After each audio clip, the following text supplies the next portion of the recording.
It's Disney's Moana, and this is the story of Vailele and the whale.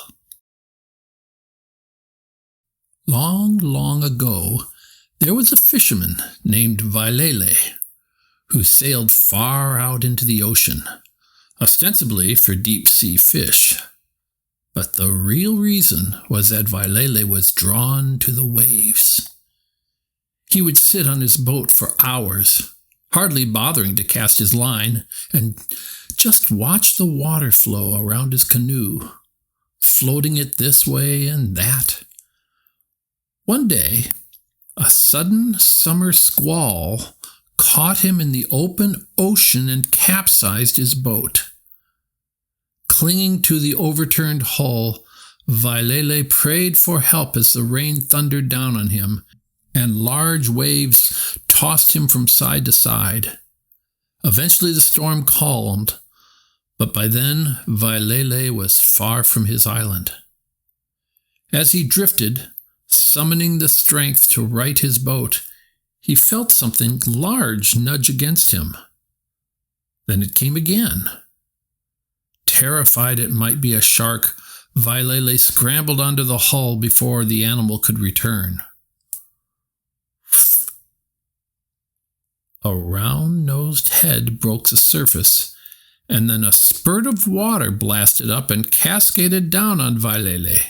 Splat, splat, splat, went the droplets against the hull. Vailele danced in delight.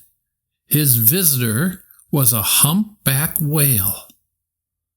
Sliding to the edge of the hull, Vailele reached out his hand and rested it on the water. Patiently, he waited as the whale dove down and circled his boat. As it passed by, the whale rolled onto its side, eyeing him curiously. Vailele held very still until it gently nosed against his hand. He rubbed his palm over its bumpy, rubbery skin, then eased into the water next to it, wrapping his arm over its head. The whale wriggled closer, letting Vailele climb on top. Once Vailele was aboard, the whale surged forward, its tails propelling them through the waves. Vailele clung to the whale, his face beaming. The whale began to sink below the surface, so Vailele took a deep breath. Down, down, down they went, the water getting colder and colder. It was colder than the chilliest night back home, and a funny feeling crept into Vailele's fingers and toes.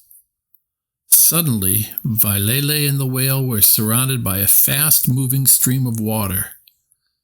The current carried Vailele and the whale for a ways, and then the whale rose to the surface so they could both take another breath. The deeper the water, the colder it is, Vailele thought. Fast-flowing rivers run through the ocean too. For miles, the whale carried Vailele through the ocean, showing him different currents and waves, until Vailele spotted land in the distance. Sensing his excitement, the whale took Vailele to the island.